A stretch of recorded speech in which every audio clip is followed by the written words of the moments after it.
ओम नमो भगवती वासुदेवाय नमः। आप सभी का बहुत बहुत स्वागत है आपके अपने YouTube चैनल कहानी रॉकिस पर। आज के इस वीडियो में आप रसपान करेंगे पुरुषोत्तम मास, मलमास या कहिए अधिक मास की कथा का। साथ ही जानेंगे पुरुषोत्तम मास में भगवान विष्णु जी को प्रसन्न करने के लिए किस प्रकार पूजा करें, पुरुषोत्तम मास में किन चीजों का दान करना चाहिए, दान किस प्रकार करें तथा पुरुषोत्तम मास के महत्व के विषय में संपूर्ण जानकारी को प्राप्त करने के लिए वीडियो को अंत तक जरूर देखिएगा। अधिक मास के स्वामी भगवान विष्णु जी हैं। पुरुषोत्तम भगवान विष्णु का ही एक नाम है, इसलिए अधिक मास को पुरुषोत्तम मास भी कहते हैं। इस विषय में पुराणों में एक बड़ी ही रोचक कथा है। कहा जाता है कि ऋषियों ने अपनी गणना पद्धति से प्रत्येक चंद्र मास के लिए एक देवता निर्धारित किए। चूंकि अधिक मास सूर्य और चंद्रमा महीनों के बीच संतुलन बनाने के लिए प्रकट हुआ था, इसलिए कोई भी देवता इस अतिरिक्त महीने का शासक बनने के लिए तैयार नहीं था। ऐसे में ऋषियों ने भगवान विष्णु जी से इस माह का भार अपने ऊपर लेने का आग्रह किया।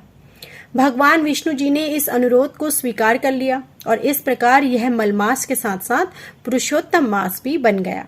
अधिक मास को पुरुषोत्तम मास कहने का एक प्रतीकात्मक अर्थ यह भी है कि ऐसा माना गया है यह महीना हर व्यक्ति के तन और मन से पवित्र होने का समय होता है।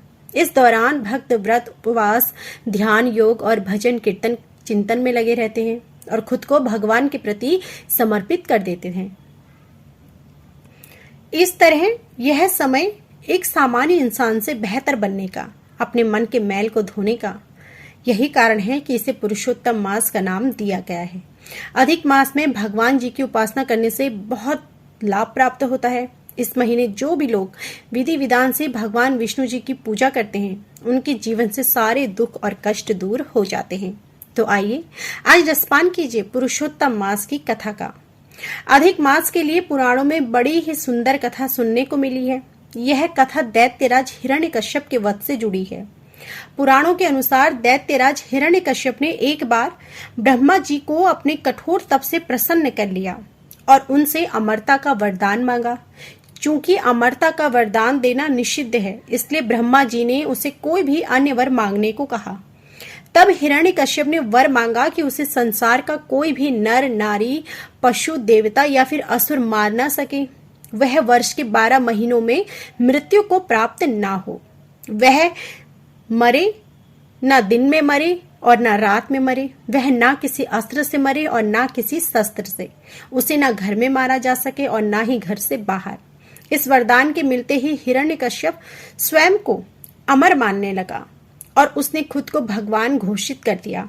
समय आने पर भगवान विष्णु जी ने अधिक मास में नरसिंह अवतार यानी आधा पुरुष और आधे शेर के रूप में प्रकट होकर शाम के समय देहरी के नीचे अपने नाखूनों से हिरण्यकश्यप का सीना चीरकर उसे मृत्यु के द्वार भेज दिया। इस मास में श्रीमद् भागवत गीता में पुरुषोत्तम मास का महात्म्य, श्री राम कथा वाचन, विष्णु सहस्त्र नाम स्तोत्र पाठ का वाचन और गीता के पुरुषोत्तम नाम के 14वें अध्याय का नित्य अर्थ सहित पाठ करना चाहिए। यह सब नहीं कर सकते हैं तो भगवान के ओम नमो भगवते वासुदेवाय इस द्वादशाक्षर मंत्र का प्रतिदिन 108 बार जाप जरूर करें। इस माह में जप और तप के अलावा व्रत का भी महत्व है। पूरे मास एक समय ही भोजन करें, जो कि आध्यात्मिक और सेहत की दृष्टि से उत्तम होगा।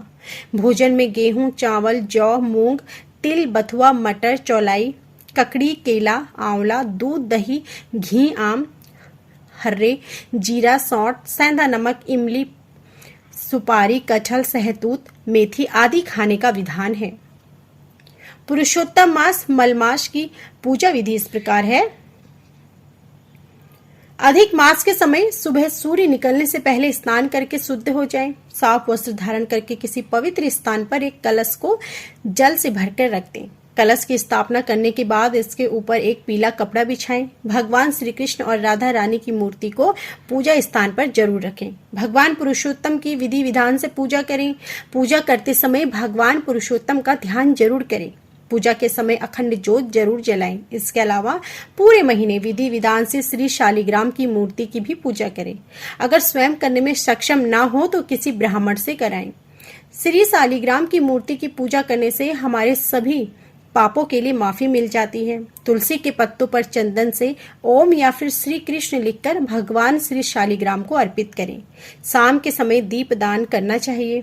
अधिक मास के अंत में धातु या कांसे के बर्तन में 30 मिठाई के पीस दान करें। यह बहुत ही पुण्य का काम माना जाता है और भगवान विष्णु जी की कृपा हमेशा बनी रहती है। पूरे महीने अपनी श्रद्धा अनुसार किसी जरूरतमंद को दान जरूर करें। पुरुषोत्तम मास की अवधि के मध्य श्रीमद् भागवत का पाठ कथा का श्रवण करना चाहिए। अधिक मास में निष्काम भाव से किए गए जप तप पूजा पाठ दान पुण्य अनुष्ठान आदि का बहुत महत्व होता है। परमार्थ सेवा असहाय लोगों की मदद करना, बुजुर्गों की सेवा करना, विद्यार्थियों को पुस्तक का दान करना, संत महात्माओं को धार्मिक ग्रंथों का दान करना आदि का दान बहुत ही फलदायी होता है। इस माह में किए गए दान पुण्य का लाभ जन्म जन्मांतर तक दान करने वाले के साथ रहता है। अधिक मास के दौरान शहद, चौलाई, उड़द की दाल, राई, प्याज, लहसुन, गोभी, गाजर, मूली और तिल का तेल आदि का सेवन करने से बचना चाहिए। ऐसा माना जाता है कि इस सेवन से व्यक्ति के पुण्य नष्ट होने लगते हैं। नए गहनों और कपड़ों की खरीदारी जैसे काम इस महीने में नहीं करने चाहिए। इस दौरान मांस मदिरा का सेवन करने से बचें। अधिक मास में जरूरतमंद लोगों को अनाज, धन, जूते, चप्पल और कपड़ों का दान करें। इन दिनों छाते का दान भी कर सकते हैं। किसी मंदिर में शिवजी से जुड़ी चीजें जैसे चंदन, अबीर, गुलाल, हार, फूल, बिल्वपत्र, दूध, दही, घी, जनेऊ आदि का भी आप अपनी क्षमता के अनुसार दान कर सकते हैं। अब पुरुषोत्तम मास में दान के नियम भी समझिए। वैसे तो दान कभी भी और कहीं भी किसी को भी किया जा सकता है, परंतु किसी विशेष अवसर पर तय विधि से किए गए दान धर्म से अनुकूल और सही लाभ से होना चाहिए। हिंदुओं के पवित्र अधिक मास पुरुषोत्तम मास में किया गया विधि पूर्वक दान धर्म सिद्ध हो जाता है। दीप दान मंदिरों और घरों में दीपक लगाने को ही दीपदान कहते हैं। इस दीप दान में तेल, घी कुछ भी प्रयोग में ला सकते हैं। मलमास या अधिक मास में दीप दान करने से जातक के जीवन में परेशानियों का अंधकार मिटता है और आशाओं का प्रकाश फैलता है। घट दान करें। जल से भरे हुए घड़े का और कांसे के संपुट में माल पोओं का दान करना चाहिए। इस दान की महिमा के बारे में पुरुषोत्तम महात्म्य के 31वें अध्याय में बताया गया है। इसके दान से जातक को धन धान्य की प्राप्ति होती है।